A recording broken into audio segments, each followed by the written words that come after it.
방송에서 제공하는 투자 정보는 투자 판단에 대한 조언입니다. 방송에서 제공하는 주식의 가치, 가격 상승 및 가격 하락에 대해서는 방송사에서 보장하지 않습니다.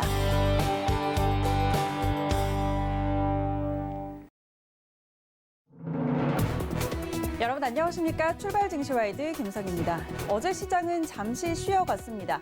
전일의 가파른 상승에 따른 조정 정도였다라고 볼 수 있을 텐데요. 그런데 이 조정 안에서도 양시장 차이가 있었죠. 코스피 시장은 연고점 갱신하는 큰 상승 후에 3포인트 조정에 그쳤지만 코스닥 시장은 외국인과 기관 동반 매도 속에 1% 가까운 하락을 보였습니다.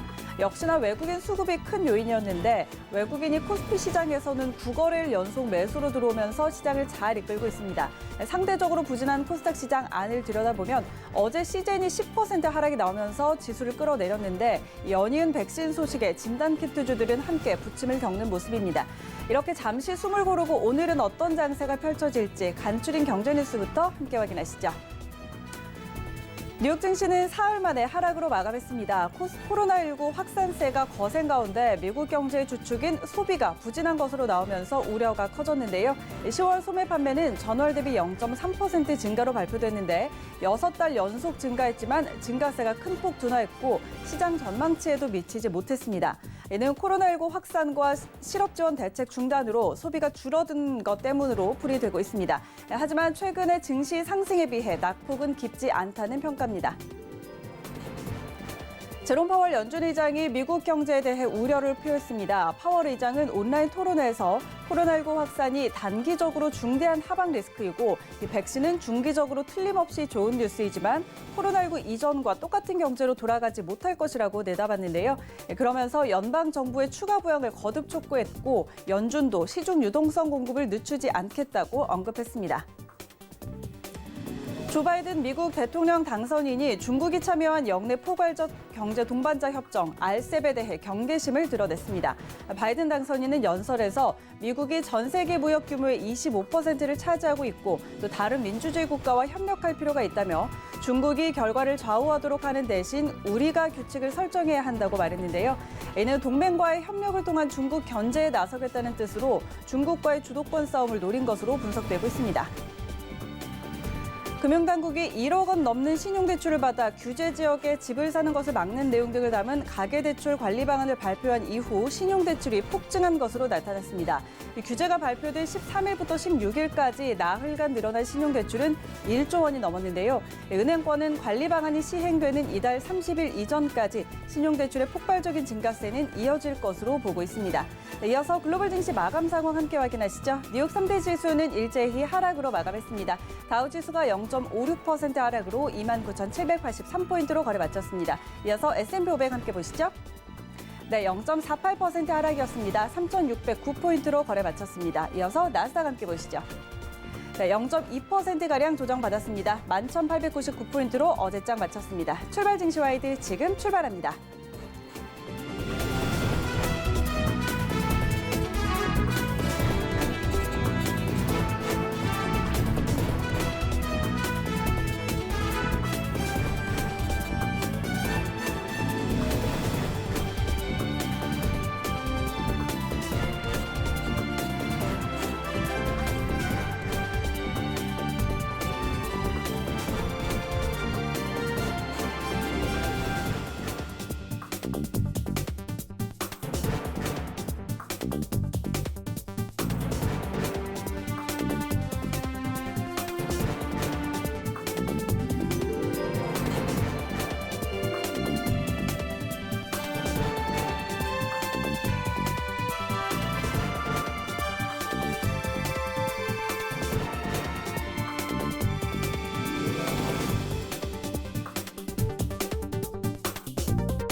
네, 시장의 중심이 되는 이슈를 꼼꼼히 점검해드리는 신승흥의 시그널 나우 시간입니다. 브레인 코리아 인베스트 신승흥 대표 화상으로 연결돼 있습니다. 대표님 안녕하십니까? 네, 안녕하십니까. 네, 반갑습니다. 자, 오늘도 간밤에 뉴욕 증시 마감 상황부터 들여다보도록 하겠습니다. 뉴욕 증시가 사흘 만에 일제히 하락으로 마감을 했습니다. 최근 가파른 상승에 따른 조정이다라는 분석인데 간밤에 경제 지표, 소매 판매 지표가 좀 부진하게 나오면서 이 부분에 따른 영향도 있었다라고 분석되고 있는데요. 자세한 마감 상황 짚어주시죠. 네, 아시다시피 다우지수가 0.56%의 하락, 그리고 S&P 500은 0.48%, 그리고 나스닥은 0.21% 각각 하락하는 그런 모습 나타났었습니다. 지금 김소연 앵커가 말씀하셨다시피 실질적으로 상승세가 완전 꺾였다라고 생각하기보다는 너무 가파른 상승, 이에 따른 일시적인 조정 쪽에 다소간 무게감이 좀 실리고 있다라는 그런 생각, 저도 역시 마찬가지 생각 좀 가져보게 됩니다. 하지만 계속해서 우리가 뚜렷하게 좀 집중해야 될 부분이 있을 것 같은데요. 지금 현재 시장 내 코로나 확산세에 대한 우려감이 실질적으로 나타나고 있는 것이 현실입니다. 그런 부분들이 마침 발표되었던 소비의 하락 부분이 실질적으로 경기 둔화에 대한 혹여나하는 우려감으로, 그리고 실제로 엇박자가 났죠. 추가 경기 부양책 자체가 좀 지연이 되면서 이런 부분들이 전반적인 연말 소비 심리까지 좀 둔화시키는 것은 아닌가라는 우려감까지 확산되었다라는 부분으로 좀 요약을 할 수 있을 것 같은데요. 지난밤 일단 핵심적인 부분, 시장 투자 심리의 핵심 부분을 세 가지로 좀 정리해 본다라면, 일단 백신 랠리, 백신 개발 기대감 이 자체는 다소간 좀 숨고르기 양상에 들어갔다라는 점. 하지만 내용을 좀 들여다보면 미 FDA가 11월 중에 긴급 승인 가능성이 상당 부분 높아졌다라는 부분, 확실하게 시장의 어떤 그 안정감 내지는 그 시장 버팀목을 확실히 하고 있다라는 그런 생각이 좀 많이 들고요. 반면에 코로나의 급속 확산, 실질적으로 우리나라도 이제 1.5단계로 오늘 저녁부터 상향을 하죠. 오늘 밤부터. 그리고 미국에서는 실질적으로 확진율, 검사 대상자 대비, 검사 받은 사람 대비 신규 확진 판정을 받은 사람의 비율이 거의 20%에 육박하고 있다라는 그런 좀 안타까운, 그리고 확산세가 급속히 증가하고 있다라는 부분, 수치로 직접 확인하고 있다라는 부분.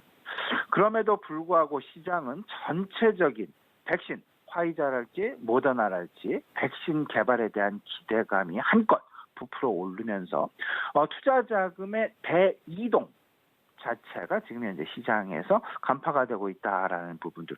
그 대표적인 것들이 리플레이션 트레이드랄지, 그러니까 미국 달러화와 국채를 팔고, 안전자산의 대표적인 달러화와 국채를 팔고 오히려 위험자산, 그 주식과 회사채를 사라는 그런 이야기들 나오게 되면서 전체적으로 리플레이션 트레이드, 그리고 가치주 로테이션 등이 지금 나타나고 있다라는 부분.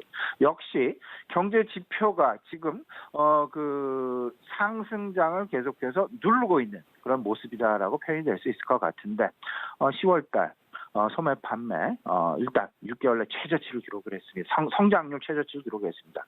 전월 대비해서 0.3% 성장에 그치면서 지난 9월 한 달 전이죠. 1.6%의 상승세를 보였던 것과는 조금은 좀 상당 부분 많이 좀 둔화되어지는, 소비가 둔화되어지는 그런 모습들이 나타났다라는 점. 이 부분은 실질적으로 연말 소비 시즌과 연결되고 있고, 미국에서 대통령 선거 때문에 사실상 그래서 갈등 양상을 비췄던 추가 경기 부양책의 합의, 일단 내년 이후로 연기될 가능성이 상당 부분 높아지게 되면서 이번 연말 소비 시즌 실질적으로 소비의 확대가 나타날 것인지 아닌지 연간 소비의 40%를 차지하고 있는 연말 소비 시즌 매우 중요한 부분이 될 것 같습니다. 계속해서 소비와 관련된 부분 눈여겨봐야 될 것 같고요.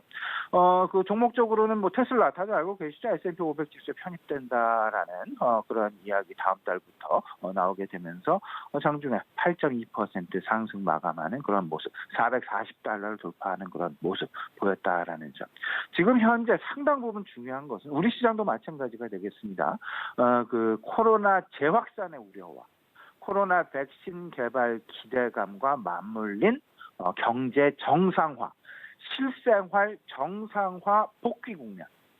이 둘 사이에서 사실상 상당 부분 투자 심리의 어떤 그 혼동 양상, 투자 심리의 어떤 그 혼조 양상이 나타날 수밖에 없다라는 그런 부분들 확실하게 우리 시청자 여러분도 인식 좀 하셔야 될 것 같고요. 코로나 백신이 나타난다고 해서 너무 급격하게 추격 매수하는 부분은 조금 좀 자제할 필요가 있다. 전체적으로 자금의 큰 이동 부분을 생각을 하셔서 그 자금의 큰 이동 부분은 급격하게 나타나지는 않습니다. 서서히 큰 흐름이 어떤 그 조금씩 움직임이 나타나니까 마음을 좀 큰 호흡에서 긴 호흡에서 나의 포트폴리오를 지금 현재 변화하고 있는 큰 흐름의 변화가 무엇인가 이 부분을 판단을 하시고 나의 포트폴리오를 조금씩 조정해 나가시는 것이 지금 현재의 상황에서는 가장 좋은 투자 전략이 아닐까 이렇게 생각을 하고 있습니다. 네, 말씀해 주셨던 것처럼 지난주 화이자에 이어 이번 주 모더나까지 이 백신 개발에 대한 기대감이 높아지면서 시장 내 자금 이동이 좀 눈에 띕니다.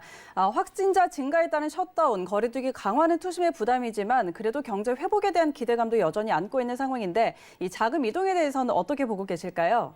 네, 자금 이동 대순환, 소위 말해서 그냥 자금 이동이 아니고요. 대순환 국면이다라고 보셔야 될 것 같은데 뭐 문제는 이렇습니다. 지금 현재 시장 내 투자 심리의 핵심은 뭐니 해도 2차 팬데믹에 대한 우려가. 하지만 그 한켠 분명한 것, 백신 개발의 기대감이 한껏 상승하고 있다라는 부분. 근데 공교롭게도요, 이 부분 단기적인 어떤 그 국면과 중장기적인 국면, 이 상황에서 투자 심리에 확연한 어떤 그 변화, 확연한 차이를 좀 생각을 해 두셔야 될 것 같은데 단기적인 이슈. 결국은 2차 팬데믹이냐, 백신 개발 임박이냐, 이 두 가지가 지금 현재 팽팽히 맞서고 있다라는 점. 소위 말하는 백신 개발 소식, 내지는 백신 개발 관련 뉴스 플로우에 따라서 시장의 어떤 그 변화, 변동성이 계속해서 나타나고 있다라는 점. 이 부분은 바로 연결이 되죠. 경제가 재봉쇄에 들어갈 것이냐, 아니면 경제의 조기, 생각해봤다, 예상했던 것보다 빠른 정상화로의 복귀 가능성이냐. 이 부분을 놓고 사실은 지금 현재 시장에서 투자 심리에 다소간의 좀 혼조 양상이 나타나고 있다라고 보셔야 될 것 같습니다. 근데 분명한 것, 단기적인 국면과 중장기적인 국면 분명히 나눠지게 된다. 근데 여기에 덧붙여진 것이 결국은 연말 소비 시즌과 맞물리게 된다는 것인데 공교롭게도 어제 미국의 소비 지표가 발표가 됐는데 그 소비 지표가 상당폭 둔화되어지는 그런 모습들이 나타났다. 뭐 실질적으로 시장에서는 뭐 지갑을 닫고 있다라는 이야기를 하고 있는데 제 개인적인 판단으로는 사실상 경제 재봉쇄에 대한 우려감이 큰 상황, 그리고 추가 경기 부양책이 연기되어지고 있는 그런 상황, 이런 상황 속에서 미국 실질적으로 쓸 돈이 없다. 국민들이, 서민들의 쓸 돈이 상당히 지갑을 닫은 것이 아니라 나중을 위해서 아끼고 있는 것이 아니라 지금 현재 쓸 돈이 상당 부분 거의 절벽 수준에 임박한 것은 아닌가라는 그런 생각까지도 들 수 있는 그런 상황이다라는 점. 11월, 12월 연말 소비 시즌 과연 어떤 소비가 나오게 될지 이 부분 지금 현재 코로나 2차 재봉쇄 그 재봉쇄가 큰 도시를 중심으로 해서 나타나고 있다라는 점. 뉴욕에서는 이미 10시 이후에 영업점의 폐쇄, 식당의 폐쇄, 식당의 이제 영업 제한 조치 이미 실시를 하고 있다라는 부분 다들 알고 계시리라 생각을 하고 있고요. 이런 부분들이 우리나라도 마찬가지가 되겠습니다. 이제 내일부터 실질적으로 1.5단계 들어가다 되면서 어떤 그 방역의 강화 조치, 이 방역의 강화 조치는 실질적으로 어떤 그 국민 소비와 상당 부분 연결이 되어 있다라는 부분. 하지만 일단 뭐 전체적인 코로나의 극복 가능성 상당 부분 높아지고 있죠. 그렇기 때문에 조심스럽게 차근차근 천천히 너무 급격한 부분이 아니라 천천히 내구 소비재 부분과 코로나 소외주를 이번에 못 사셨다고 해서 급격하게 추격 매수하실 필요는 전혀 없어 보입니다. 일단 뭐 상당 부분 다시금 살 기회는 얼마든지 나타날 수 있다라는 부분 꼭 좀 염두에 두시면서 관심 영역에 놓아두실 필요가 있어 보이고요. 이미 지금 포트폴리오에 담아두신 분들 같은 경우에는 지금 이제 일정 조정이 나타난다 하더라도 어떤 그 차익 실현을 바로 하시기보다는 조금 더 긴 호흡에서 코로나 소외주 계속해서 나의 포트폴리오에 가지고 가시는 것이 낫지 않나라는 생각을 가지게 됩니다. 중장기 이슈는 미국의 신정부 출범, 소위 말하는 2021년과 상당 부분 연결이 되어 있는 것 같은데요. 정책 모멘텀, 소위 말하는 신정부 출범한 이후 향후 100일 정도, 3달 정도를 흔히들 허니문 피리어드라고 이야기를 하고 있습니다. 시장 친화적인 그리고 경기 부양을 위해서 각종 정책들을 쏟아내는 그런 어떤 그 기간이 될 것 같은데요. 그 사이 어떤 그 허니문 피리어드 사이에 분명히 시장 내에 어떤 그 정책과 관련된 신정부 출범과 관련된 정책 모멘텀이 나타날 수밖에 없다라는 부분 차근차근 좀 준비를 해놓으셔야 될 것 같고요. 또 하나 이슈가 있죠. 최근 원달러 환율의 하향 안정화 지속. 일단 달러화는 하향하고 미국 국채 가격도 하락하고 하지만 주식 가격의 상승과 회사채 상승 이런 부분들이 결국은 외국인들의 유입 가속화가 만들어지게 되면서 외국인 수급에 절대적으로 편승하는 그런 전략. 최근 IT 반도체 그리고 시총 대형주들을 중심으로 해서 외국인들이 그동안 비워놨었던 그런 어떤 그 수급 공백을 계속해서 포트폴리오 비중을 채워나가고 있는 그런 모습 나타나고 있습니다. 이 부분 꼭 좀 유념하시면서 큰 흐름, 좀 단기와 중장기 이슈 나눠서 좀 생각을 해보셔야 될 것 같고요. 자금 이동의 대전환, 핵심 내용은 크게 4가지입니다. 방금 말씀드렸던 가치주 로테이션, 백신 개발과 관련이 있죠. 그리고 신정부 출범과 관련된 핵심 정책의 변화, 허니문 피리어드와 관련된 각종 경기 부양책의 강화, 이런 부분들 생각하시고요. 외국인 유턴과 관련된 환율 하향 안정의 지속. 그리고 또 한 가지 우리가 잊어서는 안 될 부분이 분명히 있습니다. 4차 산업혁명. 이게 코로나 발발 이전 시장의 주류였습니다. 근데 코로나가 장기화 국면에 돌입을 하고 이렇게 되면서 언택트 관련주들로의 어떤 그 4차 산업 중에서 언택트 관련주들로의 어떤 그 성장 기술주들의 쏠림 현상이 나타났었는데요. 이제 4차 산업 그 자체가 이제 그 자체로서 성장궤에 본격 진입이 되면서 그동안 관심을 받지 못했었던 그리고 코로나로 상당 부분 시장에서 잊혀졌었던 그런 4차 산업혁명군으로의 재관심 가능성이 높아지고 있다라는 부분 꼭 좀 큰 그림 속에서 생각을 해두시면서요. 가치주 로테이션 하나씩 좀 살펴보죠. 언택트 관련주는 분명히 둔화가 되고 코로나 소외주는 높아질 것이다. 일상생활의 급속한 빠른 정상화 이런 부분들 결국은 경제활동의 원상회복과 맞물리게 될 텐데 경제활동의 원상회복은 분명한 거 이렇습니다. 2가지를 보셔야 되는데 고용과 물가를 보셔야 되는데 물가에 영향을 주는 부분은 소비도 영향을 준다. 그래서 3가지. 고용 부분, 소비 부분, 물가 부분. 이게 전체적으로 리플레이션 트레이드하고 상당히 연결이 되어 있다라는 점. 2번째로 넘어가면 신정부 출시 모멘텀, 바이든의 핵심 정책 공약이 무엇이냐, 친환경 에너지와 헬스케어다. 그리고 앞으로 다소간 눌림 현상이 나타날 만한 부분이 실질적으로 법인세 인상 부분과 대형 빅텍 주식들에 대한 규제 강화, 반독점법에 대한 강화. 이로 인해서 중소형 기술주들로의 관심이 오히려 커질 가능성이 높겠다라는 점. 대규모 경기 부양책, 이제 내년 1월 정도면 그 가능성이 높아질 텐데, 일단 뭐 한 2달 정도 남아있는 그런 상황이죠. 천천히 준비를 해 나가시면 될 것 같은데, 경기 민간주와 그리고 원자재주의 관심도 잊어서는 절대 안 되겠다라는 점 다시 한번 확인해 드리도록 하겠습니다. 세 번째입니다. 환율의 하향 안정화. 달러화의 약세 때문에 나타나는 원화의 강세 부분.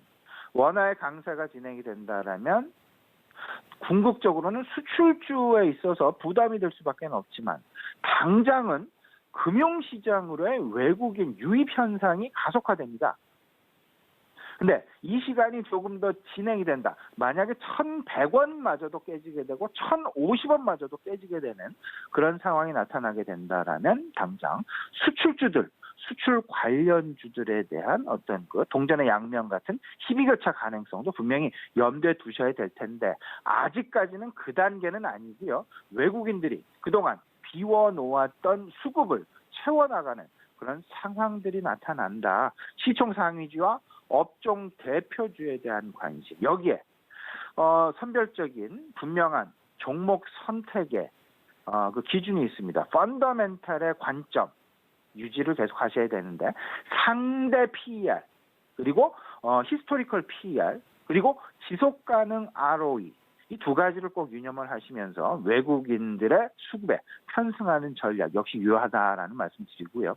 네 번째 마지막이 되겠습니다. 같이 보면 지금 현재까지 나타났던 부분들 말고 새롭게 이제 시장에 나타날 부분이다라는 그런 생각이 좀 많이 드는데 4차 산업의 정상 궤도로의 복귀 가능성 이 부분을 좀 생각을 하셔야 될 것 같습니다.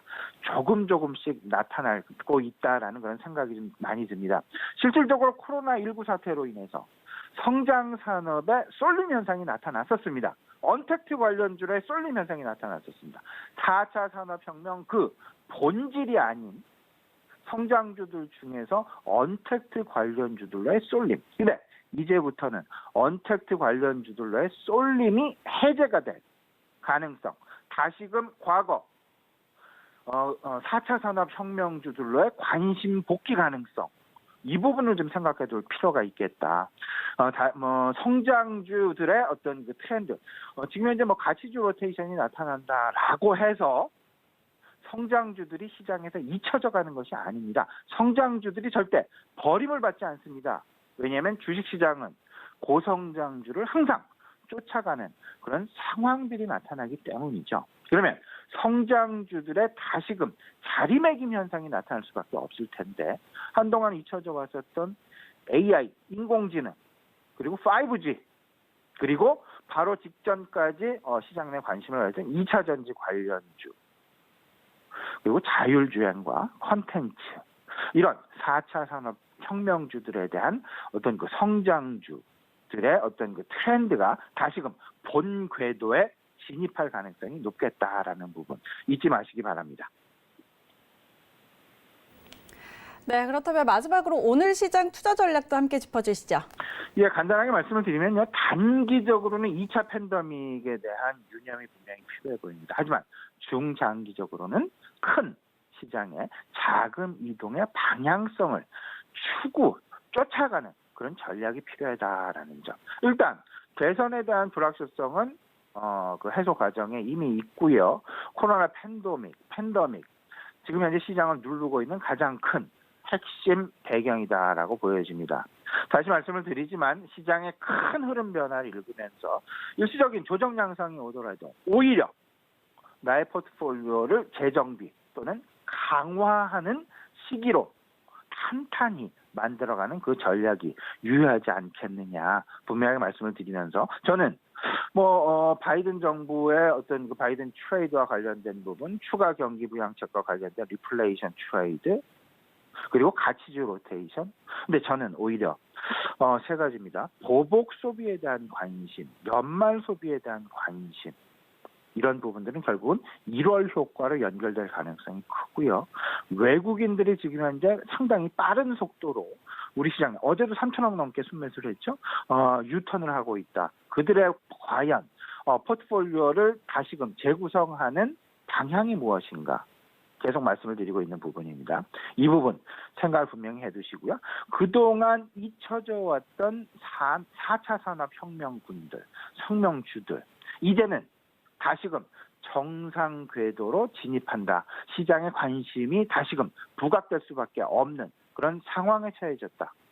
인공지능과 자율주행 그리고 5G 이 부분까지 관심을 갖되 단 지금 현재 진행형인 리스크는 분명히 코로나의 재확산입니다. 이 코로나 오늘도 역시 코로나 우리나라 신규 확진자 수 200명 이상이 될 가능성이 상당 부분 높고요. 이번 주말 고비가 될 가능성 그리고 정은경 질병청장도 이런 얘기를 했죠. 앞으로 2, 3주 3,400명까지도 그 예상이 되어진다라는 그런 이야기. 그렇게 되면 경제 방역 그 강화 수위가 상당 부분 높아질 것으로 생각이 됩니다. 우리 시장 역시 미국의 어떤 우려감과 마찬가지로 2차 팬데믹에 대한 우려감 분명히 마음속에 두시면서 지금 현재 시장 내에 나타나고 있는 코로나 극복과 관련된 어떤 그 코로나 소외주들로의 상당히 급속한 쏠림 현상 여기에 추격 매수는 조금 좀 자제해 나가시는 게 바람직하지 않나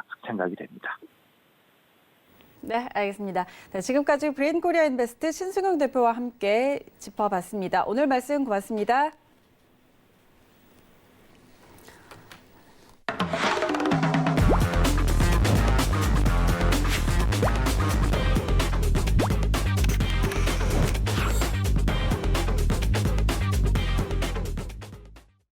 네, 이어서 국내외 시장 쟁점 분석해보는 라이브 이슈 타임입니다. KTB 투자증권 이성훈 과장과 함께합니다. 안녕하세요. 네, 안녕하십니까? 네, 반갑습니다. 자, 연이어 지금 코로나19 백신 개발 소식들이 들려오고 있습니다. 이와 함께 시장에서 지는 것이 있죠. 또 언택트주들이 지고 있는데 코스피가 5% 오를 때 언택트 대장주 네이버는 8% 하락을 기록을 하고 있습니다.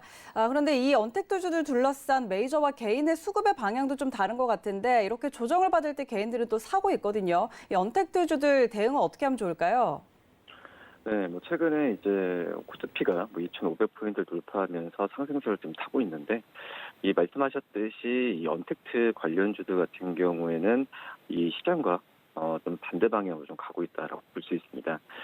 우선 8월 이후에 정체 국면에 들어섰던 게 바로 이 언택트 관련주라고 볼 수 있겠는데요. 최근에 이제 백신 개발 소식까지 들리면서 약세 흐름을 계속 이어가고 있습니다.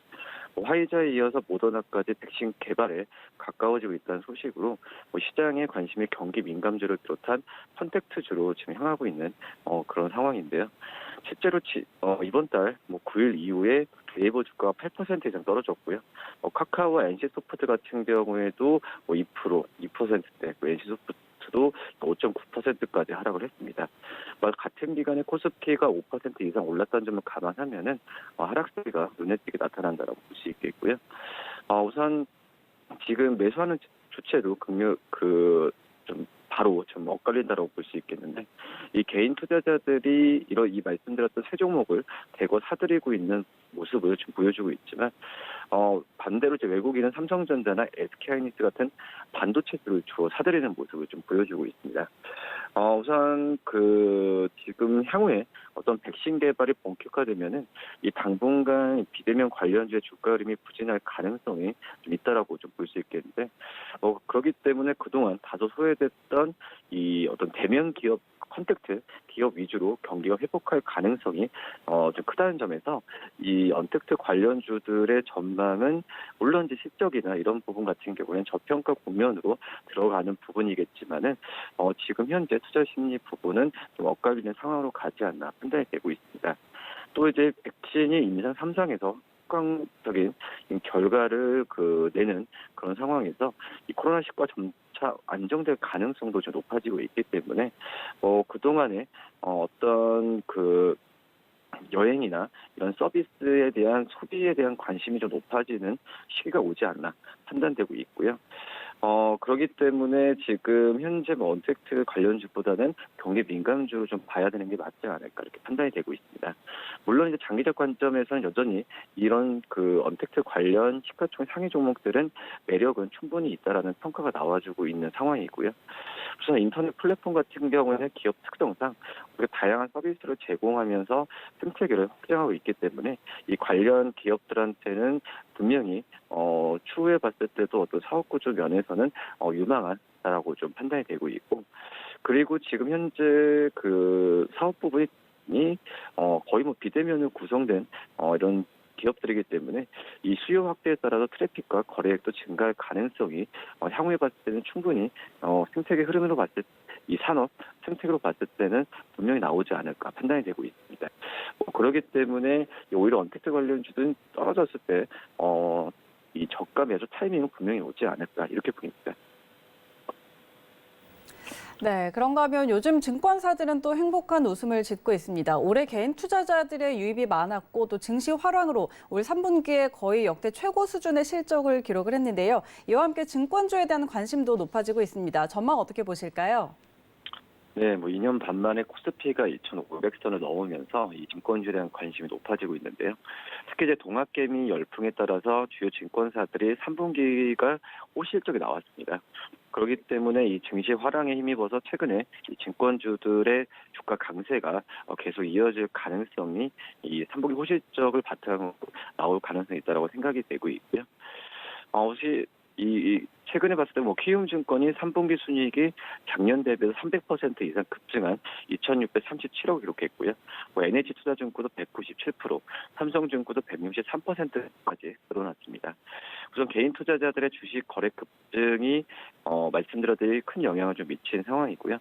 여기에 좀 개인의 주식 거래가 이 증가가 계속 이어질 가능성도 분명히 있다라고 좀 판단이 되고 있고, 특히 이제 최근에 해외 주식 투자도 늘어서 이 관련 수탁 수수료 수익도 지금 증가하는 모습을 보여주고 있습니다.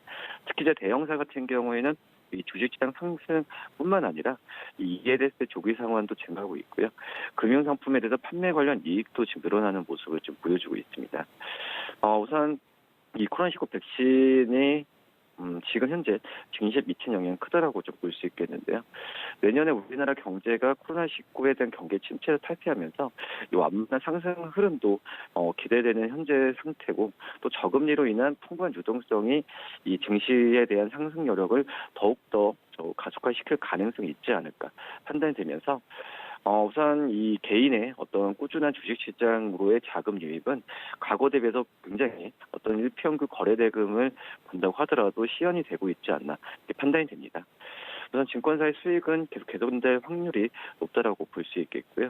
내년에 말씀드렸던 일평균 거래대금이 20조 어떤 수준으로 된다고 한다면은 우선 지금 현재 내년에 증권사들 실적도 올해보다 낫지 않을까 이렇게 판단이 됩니다. 또 여기에 최근에 부동산 정책과 주식시장의 세제 개편과 또 누리펀드 조성 등 고려하면은 이 정부 같은 경우에도 이 유동성을 이 주식시장으로 유입시키고자 하는 의도를 좀 갖고 있지 않나 판단되고요. 또 공모주 청약 등을 감안하면은 이 개인 투자자들은 주식시장에 자발적으로 좀 관심을 갖는 이런 좀 패턴이 좀 되고 있고, 뭐 공매도 금지 연장도 주식시장에 대해서 낙관적인 접근을 보여주고 있지 않나 판단이 됩니다. 물론 이제 4분기도 지켜봐야겠죠. 이 4분기에 이 어떤 브로커리지 부분의 실적에 큰 영향을 줄 가능성 줄겠다고 판단이 되고 있는데, 우선 지금 현재 봤을 때는 어떤 그 양도소득세나 여러 가지 봤을 때는 이 4분기가 3분기보다는 좀 실적이 증권사들 좀 떨어질 가능성도 있긴 하지만 이 내년을 본다고 한다면은 우선 긍정적인 전망이 계속 나와주고 있다 이렇게 볼 수 있겠습니다. 네, 그리고 뭐 상장 주식뿐만 아니라 요즘에 비상장주를 거래하는 KOTC 시장의 이 성장도 굉장히 눈에 띄고 있습니다. 올해 처음으로 연간 거래 대금이 1조 원을 넘어섰다고 하는데 올해 증권 투자가 활성화되면서 이쪽까지 이 투자 심리가 좀 확대되고 있는 모습입니다. 이 KOTC 시장에서의 투자 전략은 어떻게 볼 수 있을까요? 네, 뭐 KOTC, 뭐 비상장 거래 그런 플랫폼이라고 볼 수 있겠는데 2014년 개설이 된 이후에 이 KOTC가 올해 처음으로 거래 대금이 1조 원을 넘어섰습니다. 뭐 등록 기업 수는 기대만큼 늘어나지는 않고 있는 상황인데 올해 11월 기준으로 봤을 때도 신규 등록 기업 수는 11개, 작년에 16개보다는 크게 줄었습니다. 뭐 연내로 봤을 때도 추가 신규 등록 기업들이 기다리고 있지만 이 본격적인 어떤 외연 확정을 위해서는 규제 완화가 좀 돼야 되지 않을까 판단되고 있고요. 지금 현재 봤을 때는 이 KOTC의 매력이라고 볼 수 있겠죠. 그래서 안전한 이 비상장 주식에 대한 거래와 또 비상장 기업들의 IPO를 하기 전에 어떤 등용문 같은 이 순기능을 갖고 있는 좀 그런 부분이 이제 KOTC의 매력이라고 볼 수 있겠는데. 말씀드렸던 신규 등록 기업 증가세는 약간 주춤하고 있습니다. 이 이유는 매출에 대한 규제 때문이라고 볼 수 있겠는데, 여기서 말한 매출은 이제 구주 유통을 통한 자금 조달에 대한 부분이라고 볼 수 있겠습니다. 특히 이제 매출 같은 경우에는 이 공모와 또 사모로 구분되는데, 사모 같은 경우에는 공시 의무가 좀 발생하지 않는 현재 상황이고요. 하지만 KOT 시장에서는 자금 조달을 위해서는 매출을 이용할 경우에는 공모로 간주되면서 공시 의무가 발생하는 점이 좀 특이 사항이라고 볼 수 있겠습니다. 이 KOT 시장에서 어떻게 보면은 이 불특정 다수를 대상으로 거래되는 부분이라고 좀 볼 수 있겠는데, 그만큼 이제 그 공모의 특성에 대한 부분에 있어서 이 사모법인 역시 공시 의무를 지게 되는 부분이고요.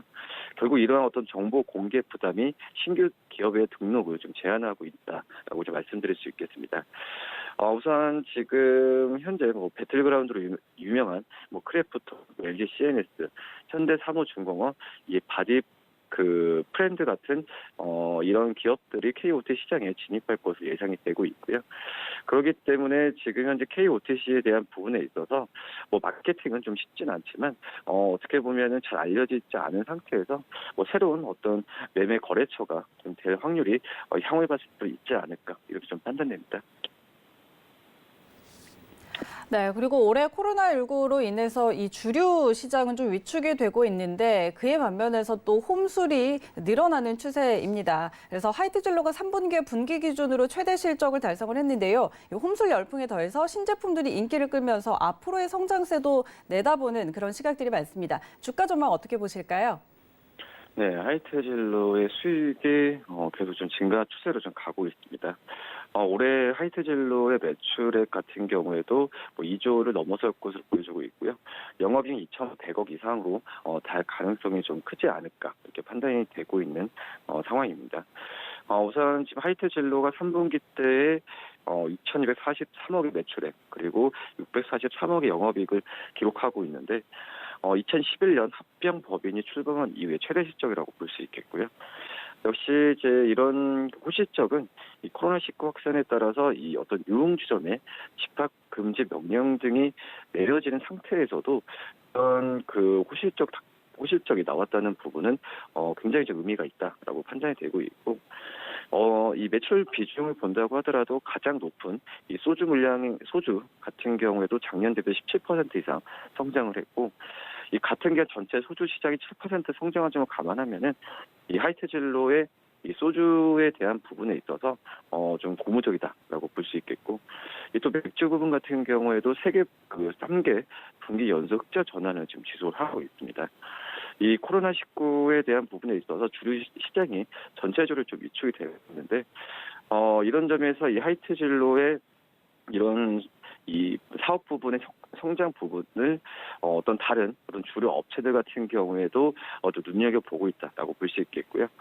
아시겠지만은 뭐 테라의 그런 브랜드 선호도가 좀 높아지긴 현재 상태고, 이런 내년에도 주류 시장에 대해서 어떤 기저효과, 그러니까 수요 회복 가능성을 감안한다면 내년에도 업종 내에서 하이트진로의 어떤 탑픽으로 좀 꼽히지 않을까 이렇게 좀 판단이 되고 있습니다. 현재 주가 수준으로 봤을 때도 어떤 주가 수준이 약간 이 실적에 대한 성장세를 따라가지 못하고 있는데, 우선 지금 현재는 내년에 시장 점유율을 하이트진로 본다고 한다면 충분히 저평가 매수 구간이지 않나 이렇게 보입니다. 네, 지금까지 KTB 투자증권 이성훈 과장과 함께했습니다. 오늘 말씀 고맙습니다. 네, 감사합니다. 네, 오늘 출발 증시와에도 준비된 내용은 여기까지입니다. 저희는 잠시 후에 순간부착 매매 시그널로 돌아오겠습니다. 고맙습니다.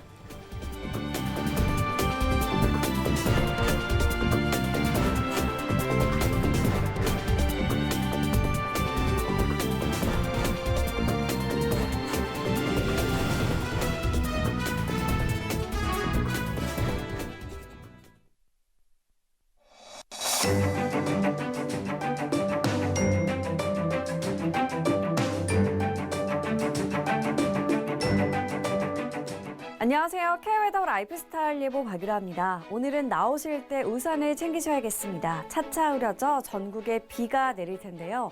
서울과 경기 북부, 강원 영서 북부 지역은 새벽까지 약하게 비가 오다 잠시 소강 상태를 보이겠고요.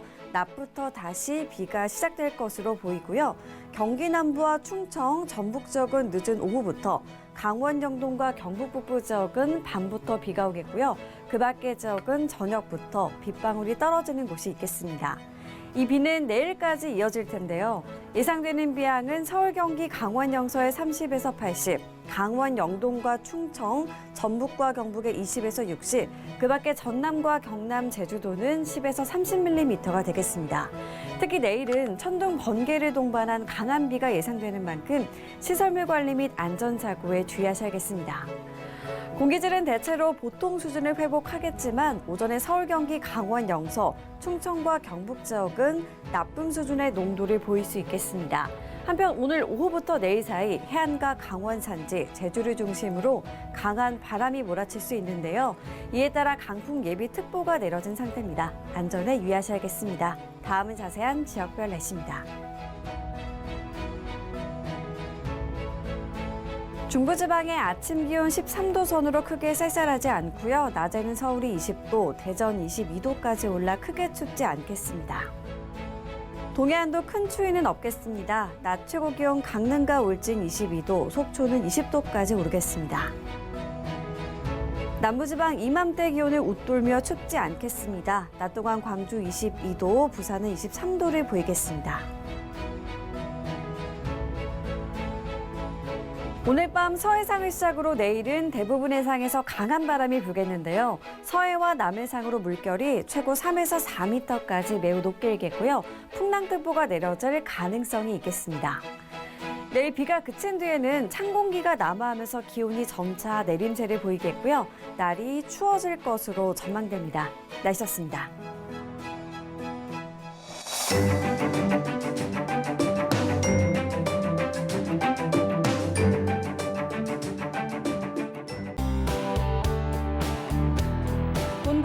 방송에서 제공하는 투자 정보는 투자 판단에 대한 조언입니다. 방송에서 제공하는 주식의 가치, 가격 상승 및 가격 하락에 대해서는 방송사에서 보장하지 않습니다.